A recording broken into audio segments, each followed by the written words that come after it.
Good evening, everyone. Welcome to the North Fair Oaks Community Council meeting for the month of April 2019. We're going to start with roll call, if you will, please, Mitzi. Of course. Chair Everardo Rodriguez. Here. Vice Chair Beatriz Cerillo. Here. Councilmember Rosario Gonzalez. Present. Councilmember Linda Lopez. Councilmember Rosaura Lopez. Councilmember Blair Whitney. Here. Councilmember Jennifer Ruiz. Here. Youth Member Francis Santos. Here. Alternative Youth Member Esmeralda Rosales. Here. Thank you, Mitzi. And I will point out that two members missing, Rosaura and Linda Lopez, they're both missing because of health-related issues. And so Rosaura may or may not be back by next meeting. I know that Linda may be absent for a couple of months or so.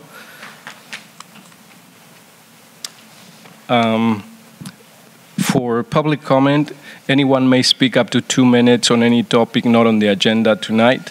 If you want to do so, please fill out a speaker slip, which will be given to you by the table at the entrance. The council may not discuss or take any action on items not on the agenda tonight. And I understand we have two public comments. Mitzi? Yes. So, Mike Morris.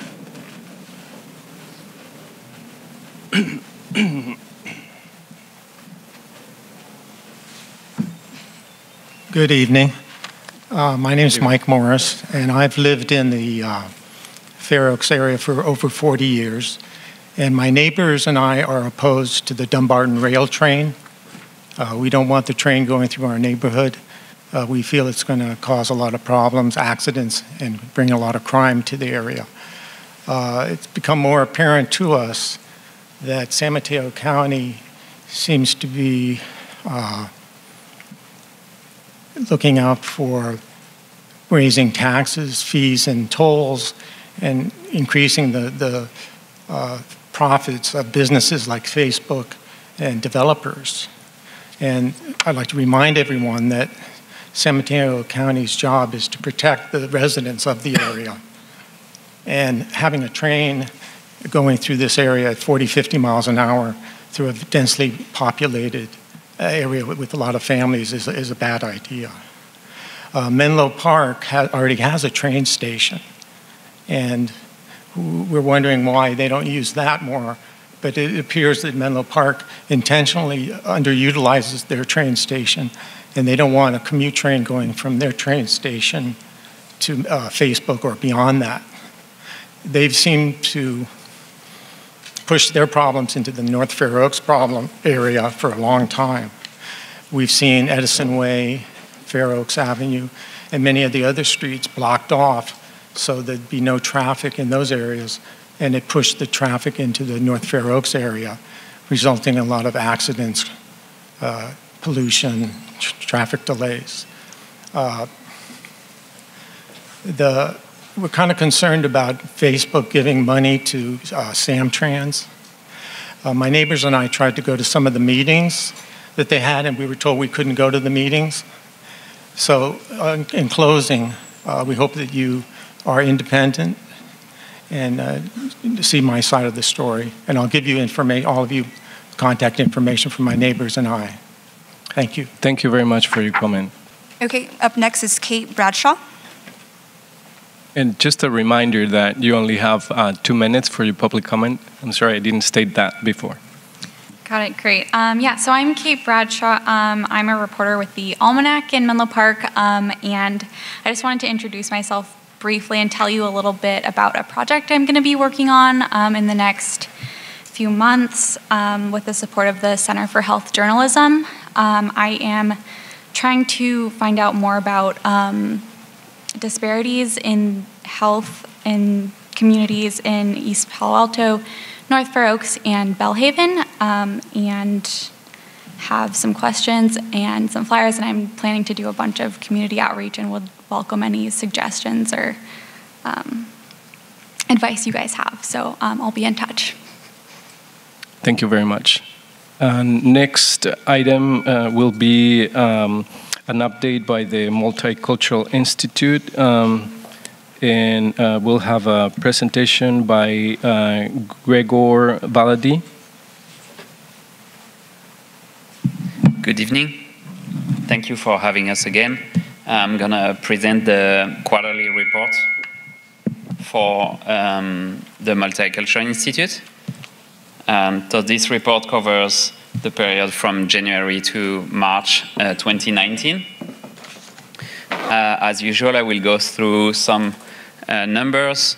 So those who are familiar with our organization know that we work mostly with day laborers in North Fair Oaks community. We are looking at the numbers for the 3 last months period here. So present on the streets, as we do street outreach every day, we have a small increase in January, which is usual because in the wintertime there is less work for day laborers and you see more people in the street looking for jobs. But now March and April also less people in the streets, which means they have more jobs. So it went up to an average of 43 people looking for jobs in the streets every morning in January, and now we're back to 20 or less than 20. The total number of jobs for this period were 21 jobs in January, 31 in February, and 31 in March that we were able to provide, having employers, mostly homeowners, calling us to find day laborers. And the last column in the green part is the number of unduplicated day laborers. So those are the new day laborers or returning day laborers that we met for this fiscal year in the street, 9 in January, 13 in February, and 3 new day laborers in March. The second part is other people served. So it's either family members or friends of day laborers who are seeking for help, referrals, advice, or some donations. And then in the blue part, you have the direct services and referrals. A lot of health and legal referrals and advice. The drop in the number of health cases from 54 in January to 3 and 7 is in February and March is mostly because we usually have health kits for STDs. And we didn't have any in February and March, but now we have some more with a partnership with the county, and we're back on regular numbers. Food bank and snacks, as usual, we through food bank and some donations, other donations, we are able to give snacks every day. So those numbers are very high because most of them take advantage of it. Every single day. The housing services, we are still having 6 day laborers in the housing program on Warrington. And then we did more workshops and trainings lately. We have partnerships with Karen and other agencies, and we also had more workshops because we now have a group of women domestic workers. I'm going to talk a little more about it, and we've done some new workshops with them since January. Yeah, I think that's it. I think you have some printed version of the numbers, and you have more detail. The next slide is, so I'm not going to go through all the numbers here, but in the legal services, the most important ones are referral for immigration, consultation, so mostly through Catholic Charities and community legal services in East Palo Alto. Also another one that is important is wage claims that we can help the workers with. So a lot of issues with employers who have not paid the workers. Health, it's mostly the kits for prevention against STDs and HIV. And others, we have the program with bike donations through Karen and Samtrans. And and then in February and March, we've been working a lot around IT numbers and tax declaration. So those are the most important, I guess, for this period. And now some highlights. The domestic workers program we started in January. Now we have meetings every 2 weeks in the community center. We reached out to a group of 15 to 18 women, and we are doing trainings, and we're starting to have a job placement program with them. So that's a very exciting new program for us. The workshops, it's not working. Workshops during outreach in the streets, mostly through our partnership with Karen, Catholic charities and community legal services in East Palo Alto, some workshops that we do ourselves too. And last highlight, the Multicultural Institute anniversary dinner that was in March. We had more than 100 people attending and 22 sponsors. I would like to thank Linda Lopez for helping us with finding sponsors and supporting the Institute. It was a very successful dinner. The sheriff received an award, and we raised more than $29,000, so it's really good for an organization like ours. And I think that's it for this period. If you have any question. Thank you very much, Mr. Valadi. If there are questions from council members, please go ahead and ask.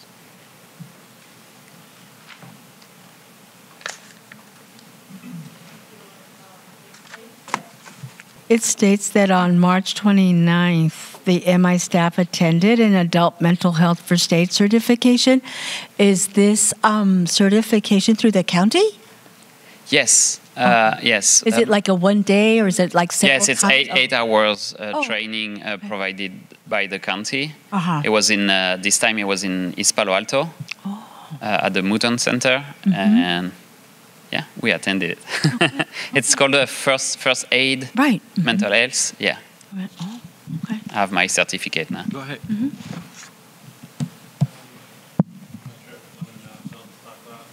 The housing assistance that you provide, it's like 6 people live in the house. Yes. Is it short-term, long-term? Is it transitional?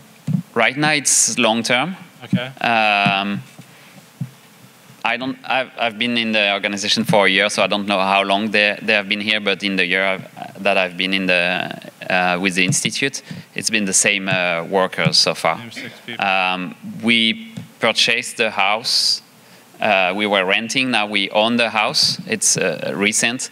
So there is a plan to extend it and to build new rooms for more day laborers, hopefully in a few months. I asked that because I know the housing crisis is severe and people at risk, day laborers, have to be impacted as much or more than anyone else. So, yeah, the more the better. Yes, we have so far 200 people registered under our program for this year. And, of course, most of them are struggling to find affordable housing.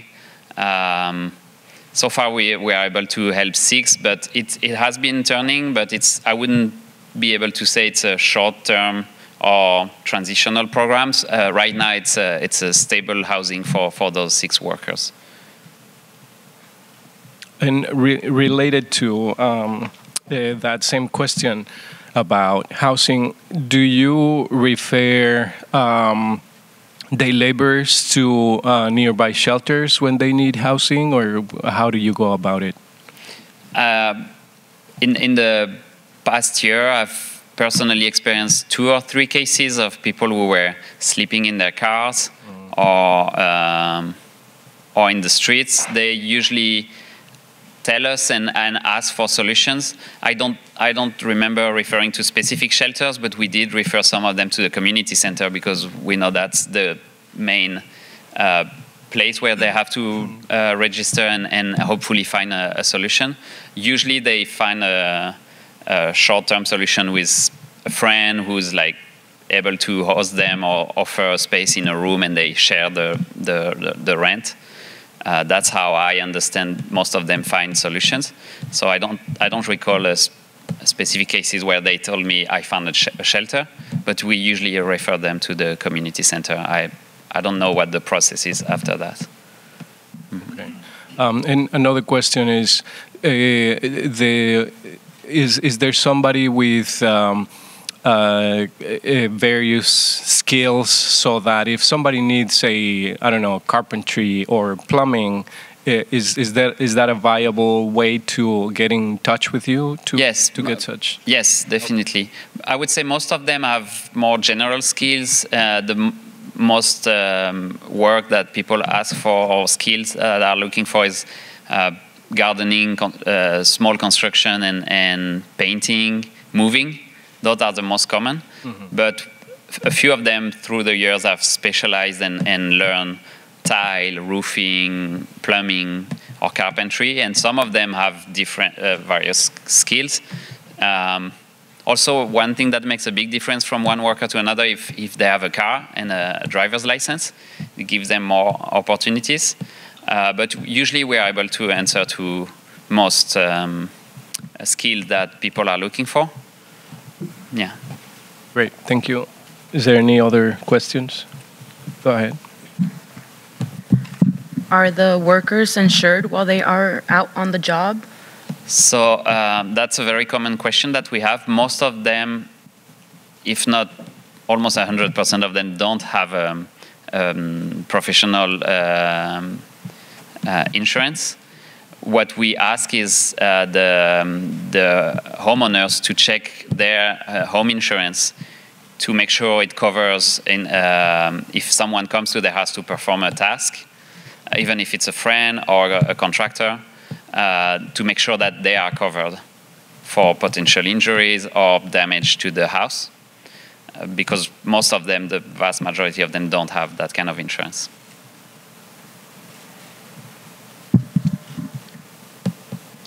Looks like that's all the questions we have for you now.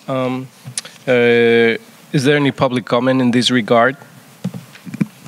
I don't think there is. So again, thank you very much for your presentation. Thank you.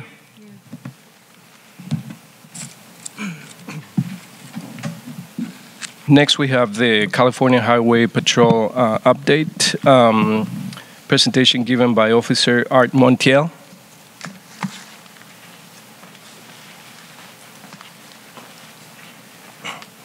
Good evening, ladies and gentlemen, council members.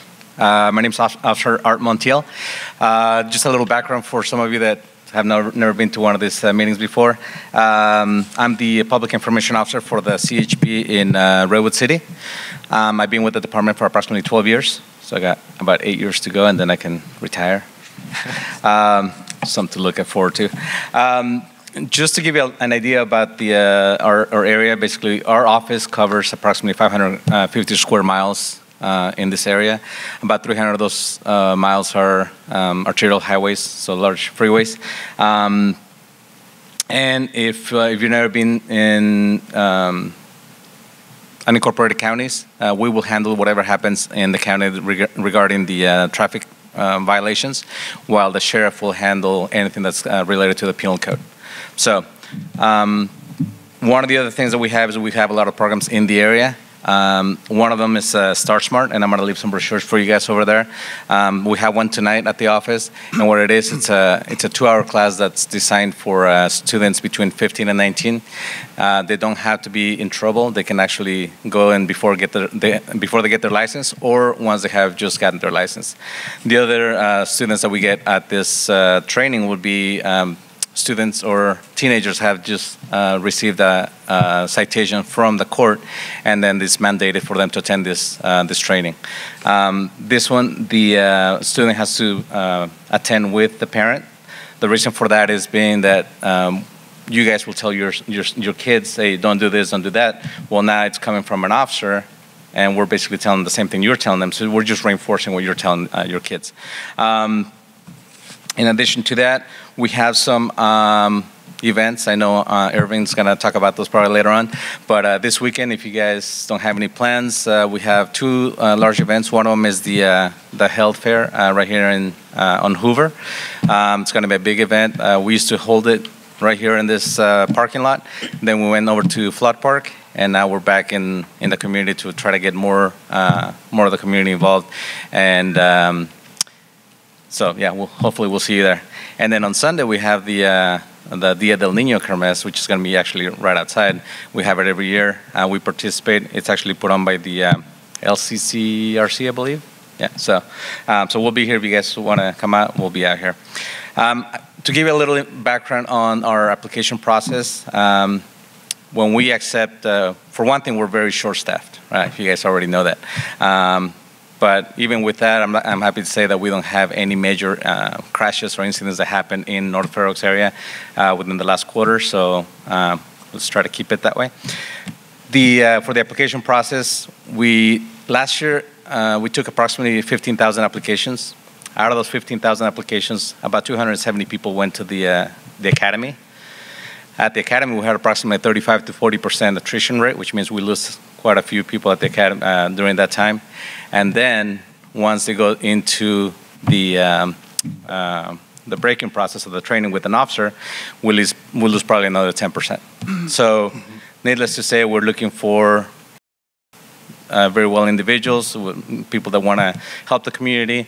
If you guys have kids that would like to work in law enforcement, it's not easy. Somehow I made it. Obviously, there's a glitch in the system, but we actually would like to have you, send your kids over to work with us.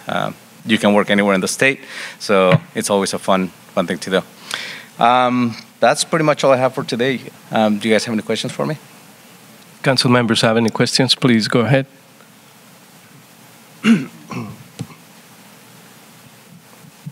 The program the youth program that you mentioned at the beginning, is that in collaboration with the schools, or how do you get the? So the Start Smart program is we go to schools and make it available to them if they want to host it at the school. We'll make it easier that way. But normally we just host it at the office, and behind each one of the pamphlets there's information about how to sign up. It's not only for our office, but basically it puts up all the programs in the Bay Area. So if one of your kids happens to get a citation and they're not 18 yet, then the court will mandate them to attend this class, and they'll give them a certain amount of time to take it. Normally it's about 2 months. We all procrastinate. We all wait till the last minute. So if we're not hosting one within that time, or you waited till the last minute, and that we're not going to host one until like a week after your deadline, and there's other areas like San Francisco, Hayward, San Jose that will host that class, and you can attend to any of those classes. So. Any other questions from council members? Through the chair, I just want to mention in terms of the bike rodeo / help fair event on Saturday that our very own Chair Everardo Rodriguez is going to be one of the 3 speakers at the event. So cool. Looking forward to your participation, Chair. Thank you for supporting the 6th annual bike rodeo / help fair. Yeah, no, thank you. And as a matter of fact, we're trying to enroll more council members to see if we can have a table, North Fair Oaks Community Council table there, just to meet and greet residents and, tell them what we do and how their participation is important. And so hopefully we will get enough of us to man the table for the 4 hours, but otherwise I will be there. Great. Well, we'll look to see you all there. So. Yeah. Any other questions? Is there any public comment for this item? No, I don't see any. So thank you very much, Officer Montiel. Thanks for having me.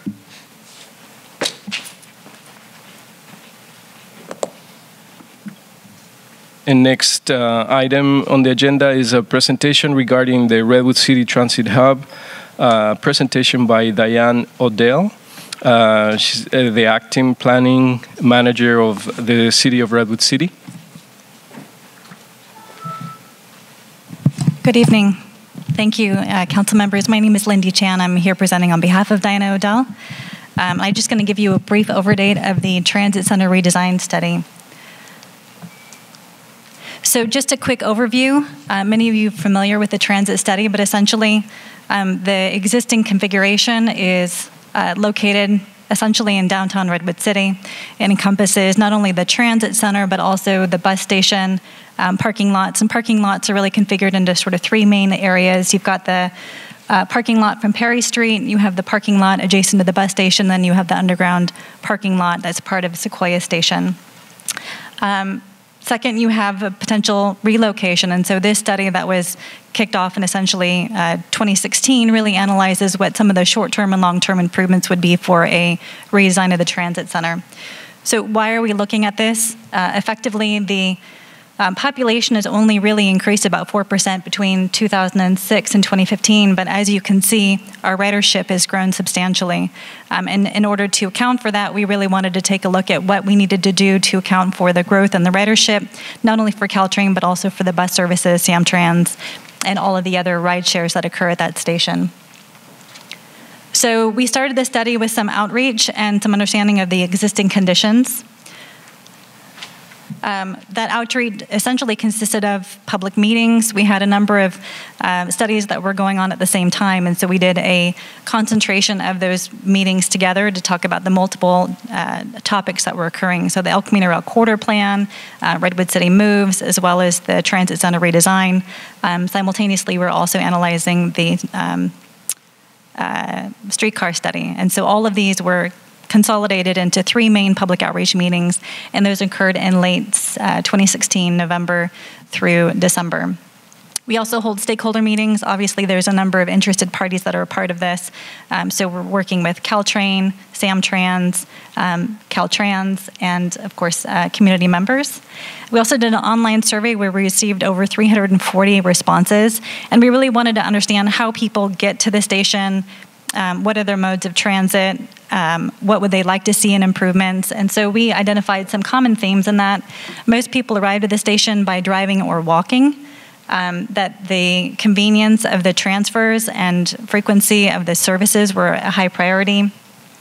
Safety, cleanliness, and sheltered areas, so essentially the amenities, were also strongly preferred, and wanting to improve walkability for pedestrians and bikeability for bicyclists, especially from El Camino Real, were real key considerations. So with that information, we essentially put together our project goals, and they're really clustered into four main categories.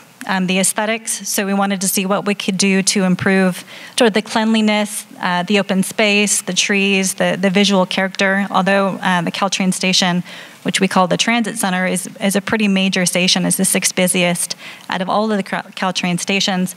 It's not the easiest to find. So even though it's located in the downtown, there's not good wayfinding signage. It doesn't have a good sense of identity, and so that would certainly be within the aesthetics. Connectivity, we want to make sure that we improve the linkages to it. That would be from downtown, from El Camino Real. We have a number of nearby shopping centers, so the Sequoia Station Center is right next door, and yet it's difficult to walk there or to bike there, so improving the connectivity to its primary locations. Safety is a big issue. People don't necessarily feel safe there, so we want to make sure that we've got those areas activated. There's a lot of eyes on the area. There's safe crossings. There's more lighting, sort of improved ability to use that area and feel safe, especially at nighttime. And efficiency. So we've got, again, it's a very well-utilized station. Want to make sure that it's working as great as possible. The buses can come in and come out and meet their requirements for their services to El Camino Real and throughout Redwood City. So we looked at sort of two phases, a short-term phase and then sort of a long-term phase. The short-term phase would really look at some key areas. Again, improving bus circulation. Currently, there are 7 bays, and the ways that the bus comes in from El Camino Real is through James, and it has a very tight pinch point. They have to make 90-degree turns, and it doesn't have a very good circulation, so it's difficult for not only the bus drivers, but also for the pedestrians that have to cross over into those bays. And you can see that in the figure in the middle. We also want to improve bike and ped safety. You can see in the upper right-hand corner, the sidewalks getting to there are very narrow. We do have a path that sort of goes through an open space, but it has a gate blocking part of the access, and it doesn't necessarily feel safe. For bike routes, we don't have any protected bike lanes or direct bike lanes, and so we're really looking at how we can improve that. And of course, open space, green space, and amenities. Lots of room for improvement. So again, this is what you have today. You're probably all familiar with this, but the buses essentially come in, make loops around the sort of 3 portals. And what we're looking at doing is making this more of a sort of an island. By doing a larger loop, what it does is it improves the access. So you can get up to 10 bays. So we would be increasing the spaces of where the buses could park, but it also increases the open space in the center. So just highlighting crosswalks, I want to make sure that where people cross is very clear and delineated, and that it has logical places where people would cross and less sort of crossing between key areas. Again, the circular rotation, so by doing it in this area, you can essentially have more people loading along the sidewalk, so they don't have to cross to the bays, but they can continue along the sidewalk. Bus parking, so we've heard from a lot of people that there aren't enough short-term parking and long-term parking, so we could potentially utilize some of that in the island, but also in the underutilized area adjacent to the station. Shelters, we don't have enough shelters, and so making sure that each of the bays for the bus stations has a designated shelter so that people know where to load, but also find it to be more comfortable. That's a sort of a nutshell of the short-term. Also, if you're familiar with this from the Winslow side, although that's where a lot of people access the station, especially from downtown, you've got these gates there so that you only have 2 points to enter, and on really hot, sunny days, there's really not a lot of places to go. So what we would like to do, and again, this is long-term phase, is remove some of those gates, create steps so that you have easier access from the sidewalk. If you have pickup and drop off along the sidewalk, you don't have to go to those pinch points. And then, of course, as I mentioned earlier, we looked at this in conjunction with a streetcar study, so the long-term phase may anticipate a potential streetcar that would connect to the station. The second component is a station relocation. So why are we talking about this? We have a lot of future needs for the Caltrain station, and they may not be able to accommodate all of those future needs. So as you heard previously, there's the Dunbarton Corridor study that's being evaluated, high-speed rail, Caltrain electrification and their modernization program, as well as the Caltrain business plan. And what that means is that there might not be sufficient space to accommodate all of those needs within the station. But we also want to look at how we can consolidate all of these transits into one area that's, again, efficient, maybe a more linear bus circulation to improve our pickup and drop off, and to make it a more critical destination, one that's more centered in downtown. So today, this is the Perry Street parking lot. Today, it serves just a parking lot, and that would have more potential right-of-way space to accommodate these needs. What that potentially would look like is a widened station, and so we would be locating the current Caltrain station 1 block to the north, and what that would do is to locate all of the bus line services essentially to one side of the station. It would consolidate all the pickup and drop-offs for the TNC or the ride share on the other side, and it would create for a more sense of a station. And so this opportunity would consolidate some of those uses, create more of a sense of a there, and still maintain a lot of the services that we'd like to see. Again, this is a potential. We don't know if it's going to happen, but as part of the study, wanted to evaluate what that might look like. So next steps. We are taking this around on the roadshow. We're presenting it to committees, commissions, and ultimately the council, and it's just a study, so this was funded by Caltrans, and we're just providing the status of the study. Once we complete the study and all of the reports, we're going to continue working with our agency partners to see how at least the short-term improvements could be implemented. We'll also be working with the neighboring Sequoia Station to see if there are opportunities to better connect not only the pedestrian way, but also the bikeways, make those parking more utilized, and of course seek funding opportunities for our agencies like Caltrans and MTC. This is my contact information. We also have a website page dedicated to this, so if more people are interested, the short URL is redwoodcity.org/transit station. You can find more information about this as well as how to get involved. Any questions? If council members have any questions, please go ahead. Go ahead, Paige. Maybe that works out. Yeah. Hello? Oh. When you came up with this plan, were there I know that you look at a broad area, but were there any other cities or places that you said, aha, they kind of like get it, this is a good idea, and did you kind of pick and choose from different places to come up with this unique plan for Redwood City?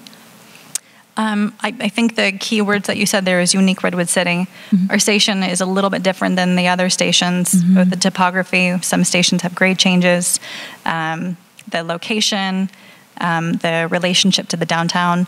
When we did our outreach, our survey, we asked people if they had a station that spoke to them, and we certainly got a lot of feedback and looked into it. And we are using that as guides for some of the amenities. But in terms of redesign, I don't think that we could necessarily take those ideas and transform it to ours. We wanted it to be very much part of Redwood City and incorporating the elements that make it up today, which it is a bit unique. Mm-hmm. Okay. Yes, Blair. I like to bike a lot, and I know that you're focused on people that drive to the station. One of the amenities I like further down the line is a trail that parallels the train tracks. When I bike from like North Fair Oaks down to by Page Mill, if I get to the Palo Alto train station, I can catch this trail that parallels the train tracks and takes me over some of the overpasses like by the high school and stuff. And that's like incredibly awesome. It's a great ride. It's peaceful. I would love to be able to ride into downtown by the library and catch a trail there and cross over Jefferson on a bike pedestrian bridge segment that parallels the train tracks, and then arrive at the train station, or veer off and go into, see a movie or go shopping at Safeway or whatever. But if you build it, they will come. I guarantee you there's enough people that are sick of sitting in traffic that on nice days they will be on their bikes. Just a quick response to that, and I appreciate your comments. And we are looking at improvements on the north-south route for cyclists. There's a couple of studies underway. The Redwood City Moves, the citywide transportation plan, is looking at where we can improve those connections. We're also looking at the Bikeway Peninsula route, which works with our adjacent jurisdictions on how to improve those connections on the short term. On the long term, the city adopted the El Camino Real Corridor Plan, which calls for protected bike lanes on El Camino Real, which would provide a very direct route. It's not a trail sort of off El Camino, so the experience might be different than a trail. Those are long-term improvements, but we are always looking at ways to improve that. Currently providing a section of protected bike lanes on Middlefield, so we agree. Anyone else?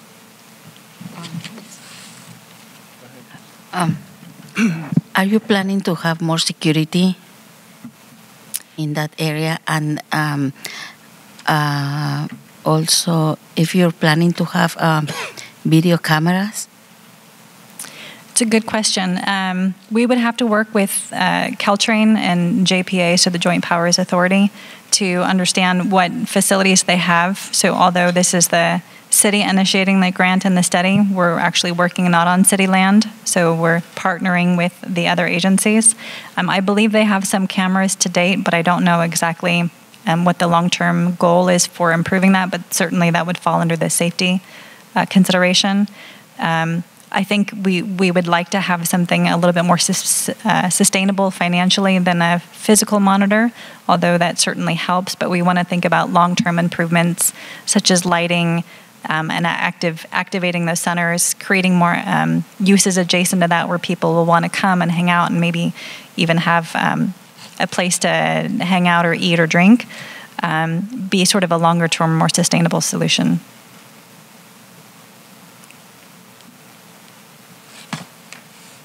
Looks like that's all the questions we have. Thank you very much, Ms. Chan. Thank you. And I don't see any public comment for this particular item. So we will go on to the next item on the agenda, which is a presentation regarding the high-speed rail, a presentation by CC Vu from the California High-Speed Rail Outreach Team, and also James Tung from California High-Speed Rail Project Manager. Good evening, everyone, and thank you to the council for hosting us tonight, and thank you to Ever for inviting us here. As Ever mentioned, my name is CC Vu. I'm with the California High-Speed Rail Outreach Team. We also have James Tung, who is a project section manager, who will also speak tonight, and we have George Khalil back there, who is also with the outreach team. So I just wanted to thank Councilmember Ever Rodriguez again in being so integral as a connector of the high-speed rail outreach team to the North Fair Oaks community. He also serves on our San Mateo community working group, so thank you very much, and I wanted to call that out. So just to start, James Tung will give you a statewide update, project section update, and I'll give you all an outreach update.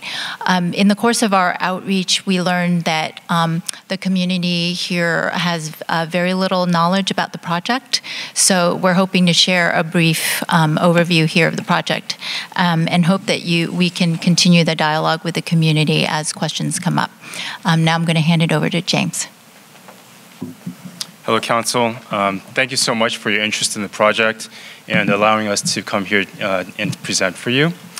Before I jump into my presentation, I'd just like to go ahead and really address some of the news that you may have heard about high-speed rail recently. You may have heard that the project is being defunded, derailed, scaled back, any of that stuff. I'm here to tell you that none of that is true.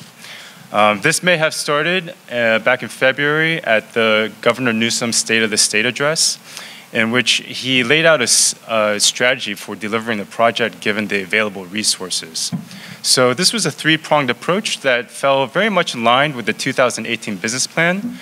First, he wanted to focus the spending on the Central Valley segments, for which there's currently 119 miles of construction right now. He wanted to take the segment from Merced to Bakersfield, adding an additional 55 miles. Secondly, he wanted us to finish up all the environmental planning for the rest of the high-speed rail system. And that allows us to procure more contractors and build the project up over time. And thirdly, he wanted to continue investments in the bookend projects. So a bookend project is something like the Caltrain electrification project, the San Mateo grade separation, the 25th Avenue grade separation project, and there's several more projects in Southern California as well. He also wanted to see more transparency and accountability for the way business was conducted out in the Central Valley. There's more information about that on the project website. And additionally, he appointed his chief economic advisor to the High-Speed Rail Authority board. And shortly after, he was appointed chair of the board. So that was really the State of the State address in a nutshell. That was really fuel for a Twitter conversation with the President of the United States.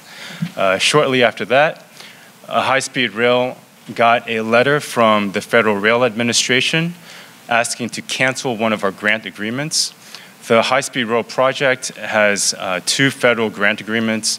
The first one was the American and Recovery Act in 2009. We had to spend $2.5 billion by 2017, and we did that. The second grant is approximately $900 million. It's the one that FRA wants to claw back based on inability to meet scope and project deadline items. The high-speed rail and the FRA, we have a cooperative agreement. It's kind of like a partnership with a very specific scope for delivering this project. We've written a letter back to FRA showing that in over 400 instances, we have met all the project criteria. We've invited them to sit down and talk with us, but we have not heard back. So until then, it's business as usual for us. We will continue to progress our project, hit our project milestones according to the scope that we've established. So now I'm going to move into my project. Is somebody controlling this for me? Over here. Oh, yeah. Thank you. So this is the high-speed rail project. It's a transformative project connecting the north and southern ends of California. Through this alignment, we hit approximately 80% of all the populations of California. This is a sustainable project. We use renewable green energy resources to power our trains, leading to better air quality. And this is great for the economy. We create many jobs, not just through construction, but through the operations and maintenance of the system as a whole. Next slide. And the goal of this project is to be able to transport passengers between San Francisco to LA in 2 hours and 40 minutes. Here's some of our project mandates through Senate Bill 1029. We really focus on developing the ideas of transit-oriented development. That is focusing the development of residential developments and commercial developments around train stations and creating regional transit centers where you can connect not only high-speed rail but other modes of regional transit. And this will lead to revitalization of downtown cores, and it's a sustainable method of growing a city. Next slide, please. So this is kind of a timeline of where we have been. The High-Speed Rail Authority was formed in 1996, and in 2008, California voters voted on Proposition 1A, and that really got the project started in terms of funding. The project, as it was envisioned back then, was 4 tracks through San Francisco to San Jose. It was 2 high-speed rail tracks adjacent to 2 Caltrain tracks. But due to all the impacts that would have caused, the High-Speed Rail Authority looked at it again and announced a blended system. So that is, the high-speed rail trains will be sharing the Caltrain corridor. We will be operating on Caltrain tracks. So that really reduced a lot of the impact. So between 2012 and 2015, the project section in terms of engineering and environmental clearance work went on pause. We needed to figure out with Caltrain what it would take to electrify the corridor so that Caltrain and high-speed rail could cooperate. The Caltrain electrification project, as you know, is underway right now. And so that's the result of the efforts from 2015. In 2016, the San Francisco to San Jose project section went and restarted our scoping.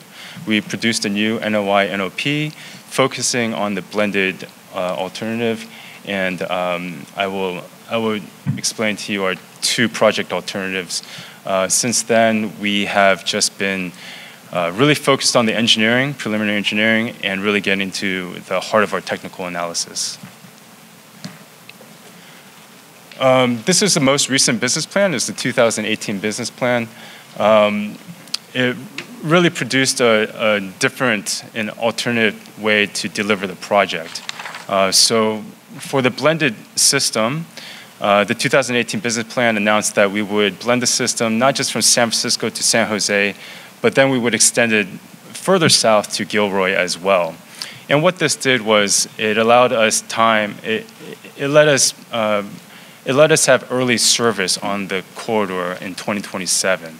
And what that did for us was allowed us to buy more time to work on the very seriously challenging aspects of engineering as we go through the Pacheco Pass segments east of Gilroy. Once we get through the Pacheco Pass, we could connect to the Central Valley backbone. By 2029, we'd be able to open up valley-to-valley service that's connecting the Silicon Valley to the Central Valley. And then by 2033, we'd be able to connect down to LA, which is our phase 1 system. Next slide. As I mentioned, we do have 119 miles under construction. This is what is commonly known as CP 1, 2, 3, and 4. That's construction packages 1 through 4. We have, this number is a little bit outdated.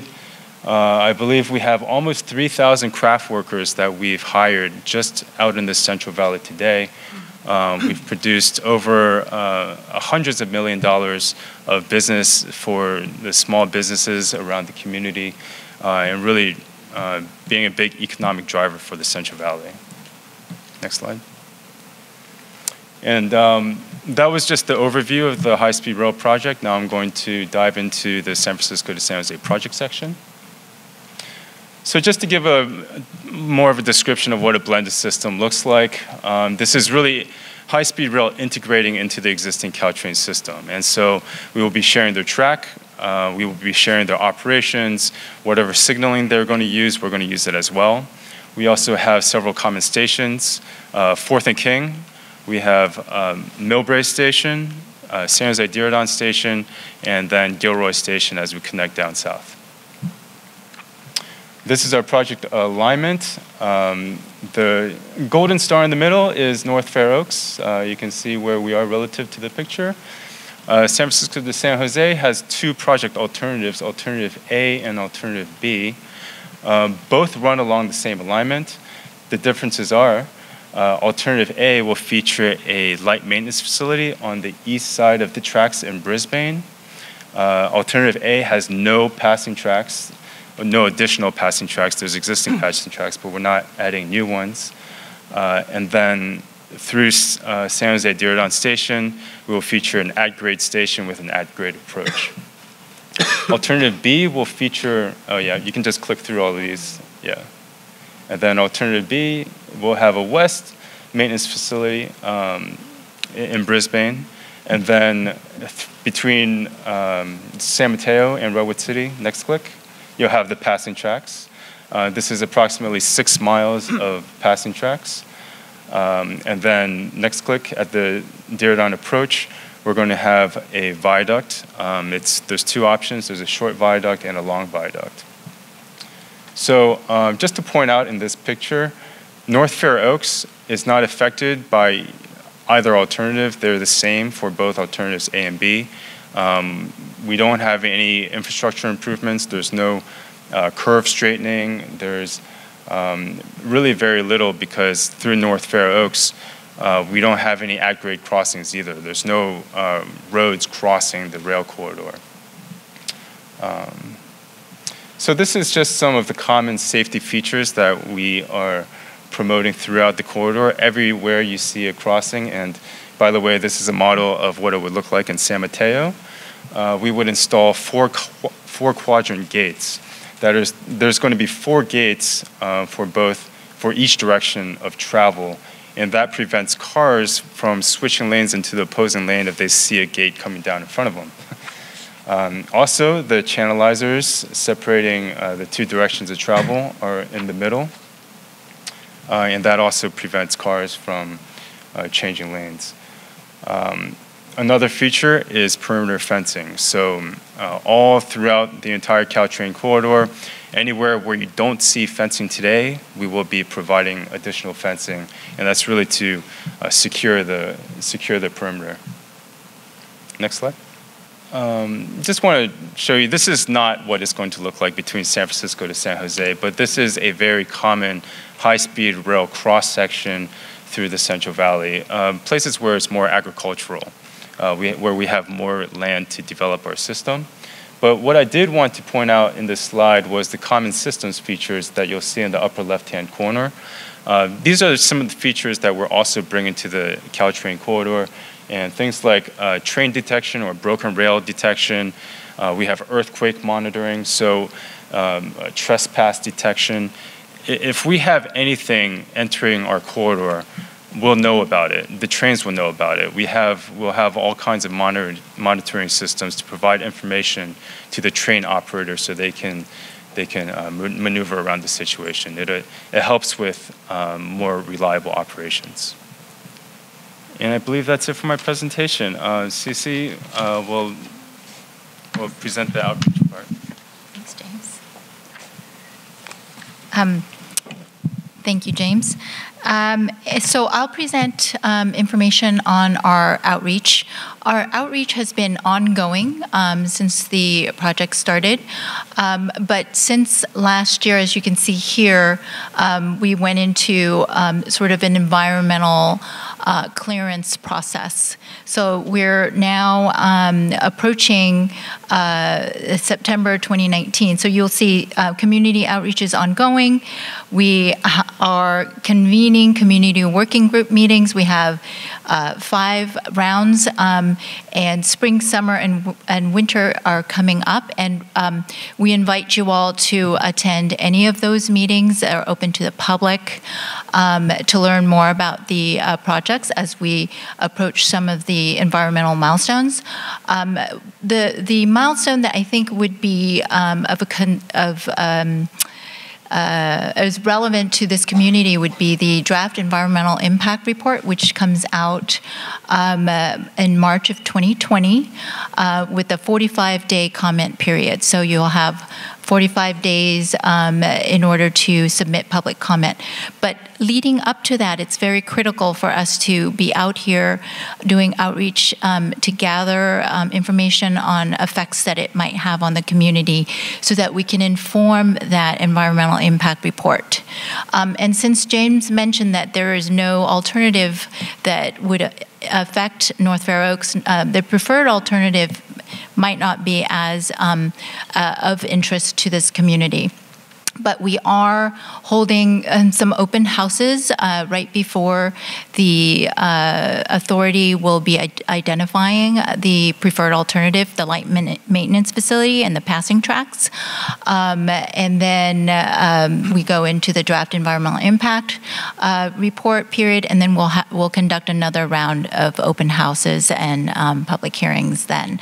And then we are anticipating that the final environmental impact report will be released in March of 2021 with the final record decision being filed then.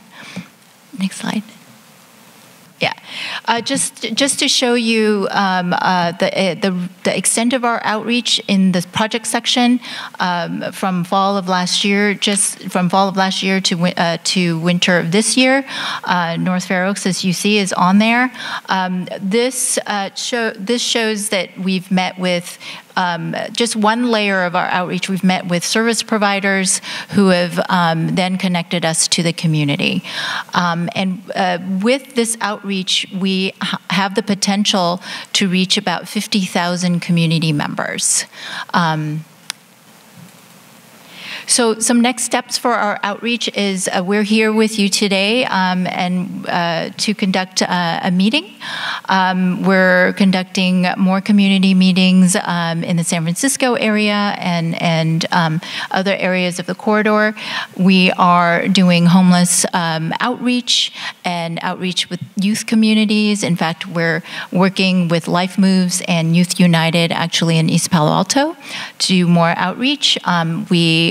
We come out and share information at community events.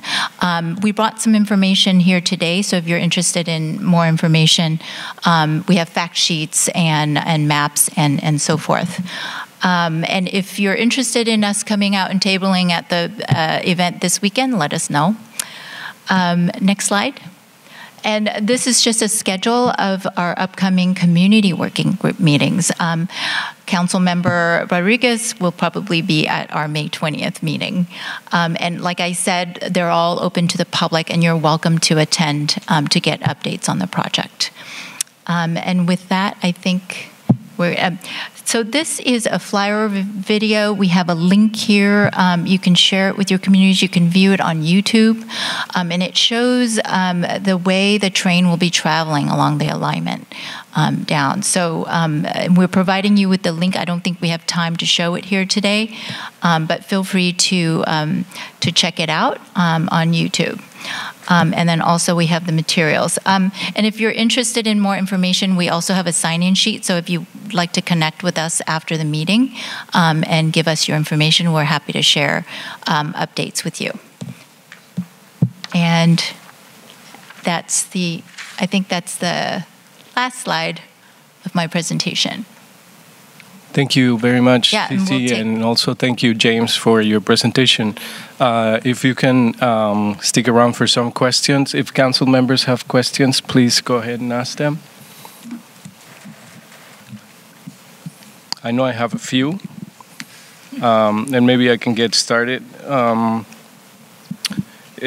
First, I want to say that I thank you for doing outreach in this community, particularly because our geographic situation and, being sort of a junction of, many train tracks running into each other and freeways and, the connection between 101 on Woodside to 280 and also the Dumbarton corridor coming up. It really makes North Fair Oaks, the zero zone for transportation. Even if it's not in the plans yet, it looks like in one way or another our area is going to be affected by some of these new projects. And so I thank you for including this community as part of the outreach. So I wanted to ask if the presentation or the information in the presentation is going to be on your website available? We can send the presentation to you. The website has a more general presentation. Okay. For instance, the community working group meeting presentations will be on the authority website, but we tailored this for your community. So it'll take a while. If you want it on the website, we can put it on there, but we can also send it to you and make it available to you. Okay. Yeah, thank you. So the other question I had was let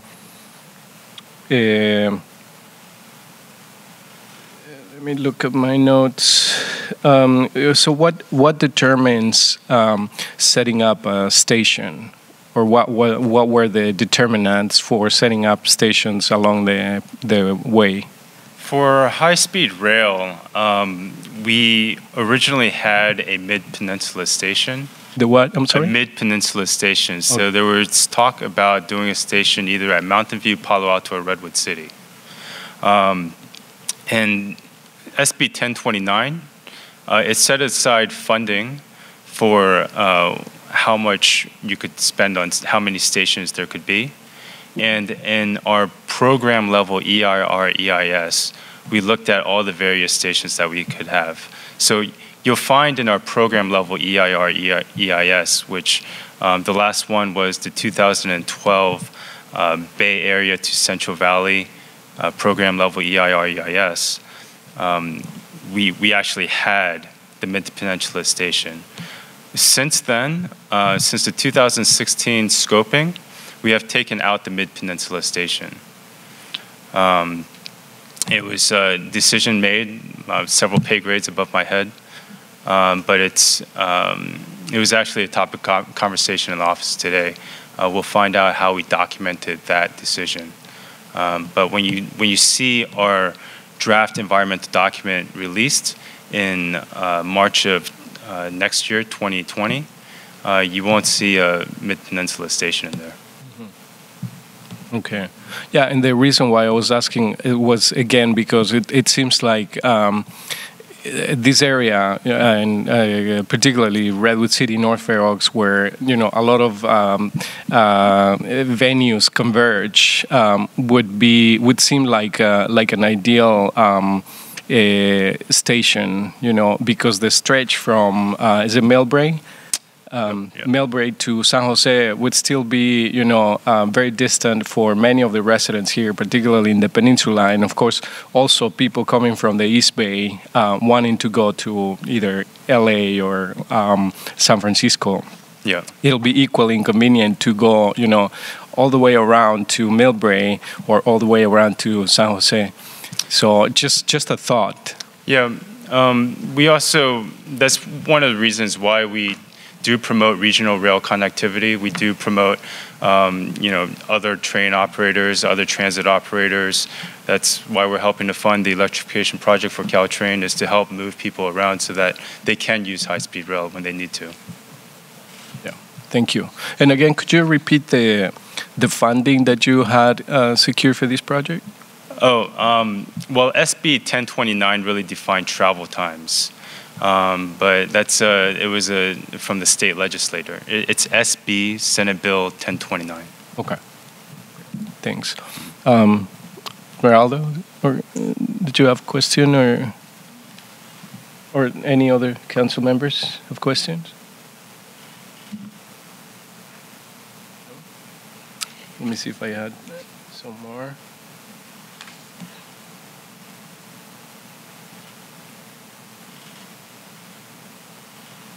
One last question was, how is the high-speed rail train going to deal with the at-grade stops along the way and the traffic, etc.? Is it going to be disruptive, you think? Well, we're improving the safety. So I had a slide that was showing the 4-quadrant gates everywhere. So we're hoping to do that, and we are operating more trains. So currently, Caltrain operates 5 trains per peak hour per direction. In the high-speed rail environmental document, we predict that Caltrain will run 6.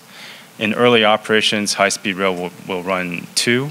And then in phase 1 operations, we'll run 4. So it'll be 6 Caltrain plus 4 high-speed rail trains in the ultimate build-out scenario. Mm-hmm. So there will be more gate downtime. That's a realistic outcome of it.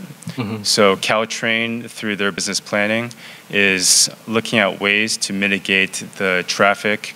They're looking at how to prioritize grade separations, but if there is a grade separation to be built, it's usually upon the city to develop the planning study to create that grade separation. And then after the planning effort is done, they'll work with Caltrain to fund it and then implement it.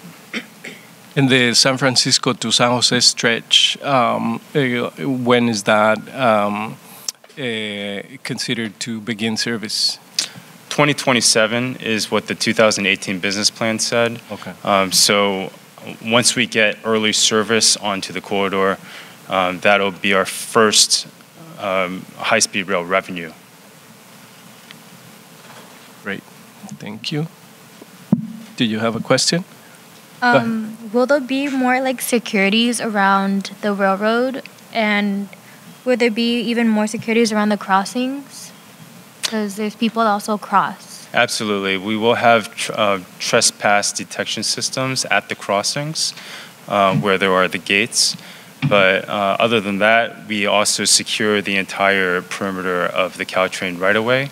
That's a high-speed rail mandate, so we're taking that to the Caltrain corridor as well. And we would just be providing the standard Caltrain fence that you see today. I have a question. What is, how is the cost per rider or a person, like say, I want to buy a ticket, how is that going to be determined?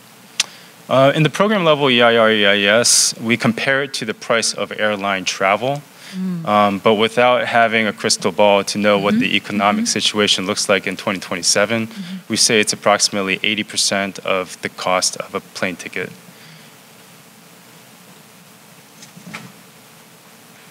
Anyone else? Otherwise, thank you very much. Is there any public comment on these? I don't see any. Thank you again, James and Cici.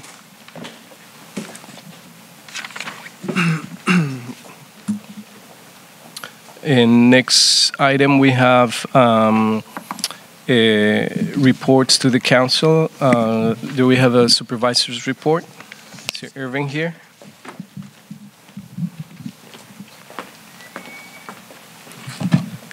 Good evening, council members. My name is Irving Torres. I'm a senior legislative aide with Supervisor Ward Slocum, and I'll be reporting on behalf of him tonight.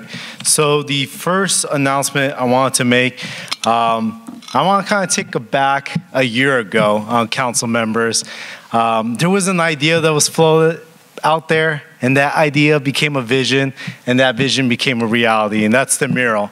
And so after a year in the process, the mural has been finally completed.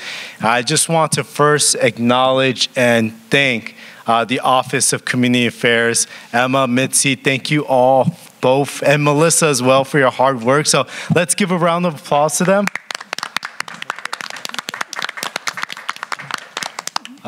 You know, I think every day when I drive by and walk around there, you know, I see a lot of North Oaks residents just looking at the mural, and, you know, I've heard some very good comments, and, you know, something that, you know, hasn't been, you know, done before. And so, you know, I also want to thank the council members for your leadership in terms of approving the mural. And so with that, I wanted to make the announcement that we're going to be having an event, a celebration of this mural. So it's going to take place on Sunday, May 19th from 2 to 5. We're going to have some resource tables there. And the idea behind the resource tables is because we know that there's going to be a whole group of North Oaks residents who aren't really engaged, but they're going to be engaged because, you know, they're really excited to come and look at this mural. And so, you know, we want to really connect with these participants, these residents, to get them the resources that they need for other opportunities, but then also to just acknowledge, you know, the artists and so many people who were part of this process. So we have a flyer, and there's a flyer back there. Feel free to, you know, share and, you know, spread the word about this upcoming mural celebration. So Sunday, May 19th from 2 to 5, it's going to be on 2nd Avenue and Millfield Road, and our co-sponsor is going to be the Sheriff's Department. So that's the first announcement. And then the second and last announcement is we're gearing up for our 7th annual cleanup event. So, you know, every year this was actually inspired by a previous council member. You know, when Supervisor Slocum first came into office in his first year, you know, reached out to the council, and one of the council members wanted to kind of organize a cleanup event. So in the spirit of his idea, we have continued on this. I feel like we've made a lot of progress with regards to illegal dumping. You know, every year we pick up approximately 2 tons of garbage. I think last year we picked up 1.5 tons of garbage. It's been declining every year. So we're looking for volunteers for this upcoming event. So council members, if you're available on that Saturday, June 1st, from 9 a.m. to noon, I would encourage you all to sign up. I would encourage your friends and family members, colleagues, especially the youth members. We are offering community service hours. So spread the word to your fellow classmates who are probably looking to get some community service hours. And we're going to be offering food as well, and some support. And we're also going to be offering resource tables as well. So that's Saturday, June 1st from 9 to noon. It's going to be right outside at the Fair Oaks Community Center. So that's all I have to report tonight. I'd be happy to answer any questions. Thank you very much, Irving. am I understanding correctly? Are there going to be any tables on the mural event on May 19th, or is just the ceremony of inauguration? So there's going to be resource tables. I think so far we've confirmed 10.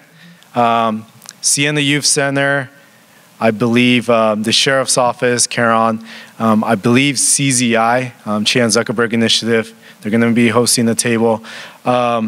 Office of Community Affairs, Census 2020, and then a number of other agencies as well. So council members, if you want to have a table, please feel free to send me an email. We're happy to provide you with a table as well.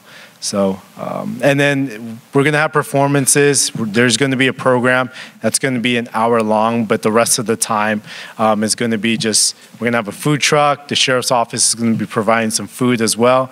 So it's just kind of a friendly activity, a celebration, and community event. Great. Thank you, Irving, for your report. Thank you, council members. Do we have a county manager's report? Yes. Oh, it doesn't turn on. So I would like to, on behalf of Eliana, she's not able to come this evening. She recently had an injury to her foot and is actually in a cast and iced up tonight. So she's unable to come, but please apologizes for not being able to be here. But I do have a report out on her behalf. We just received the report back from the retreat from Peninsula Conflict Resolution, and they've highlighted some key takeaways from the council, and it's really about looking forward to the North Fair Oaks goals and priorities. We'll have that available for you to speak, to discuss, and have that ready for distribution at the upcoming May 16th study session. We have also reached out to Debbie from PCRC to see if she can do that official report back to you and have that part of the dialogue. Another report that we'd like to report is the neighborhood response team. I think we talk about that we form all county departments. So the Department of Public Works has now designated 2 full-time staff that will be redirected from other unincorporated areas to work directly in North Fair Oaks. And so they have now, will be on site in addition to the already existing Public Works crew, but there will be a dedicated staff that will really be working within the neighborhood to help in illegal dumping and other amenities outside of Public Works or the roads. The Department of Public Works is furthermore going to be having a community meeting about the proposed sewer service rates, and that is scheduled for next Tuesday, April 30th at 6:30. And those announcements and information went out to all the residents as well. So that went into everybody's mailing. And then finally, we are, the Office of Community Affairs is working with the Planning Department, and there will be conducting its second community meeting on May 9th at 7 o'clock here at Fair Oaks Community Center.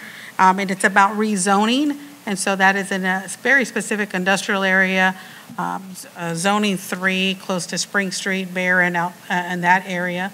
And so that community meeting is scheduled on May 9th at 7 p.m. And so staff will be going out and doing door hangers to those targeted areas. And I'm happy to answer any questions that you might have. Do council members have any questions? That rezoning meeting? The rezoning, May 9th at 7 p.m. Okay. Right here. Thank you very much, Emma. As for council members' reports, do any of you have anything to report? Go ahead. A couple of weeks ago, they did the groundbreaking. I forget the exact date, but the parcel on El Camino Real, right next to the car wash where Enterprise Rent-A-Car was, they did, Palo Alto Housing Corporation did a presentation, and it's a nonprofit. And so they had a little, basically shovel ceremony type thing, and supervisors were there, members of the community were there, nonprofit people, and they asked if someone from the council would go, and I live 2 blocks away, so I went.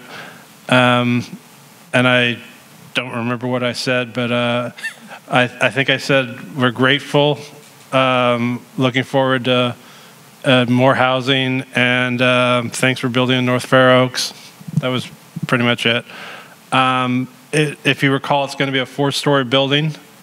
It's going to be all below market rate housing. I think a third of it's going to be veterans and then other categories of at-risk people.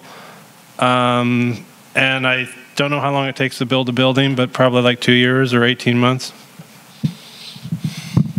Thank you, Blair, for representing the council during that groundbreaking event. And anyone else has anything to report?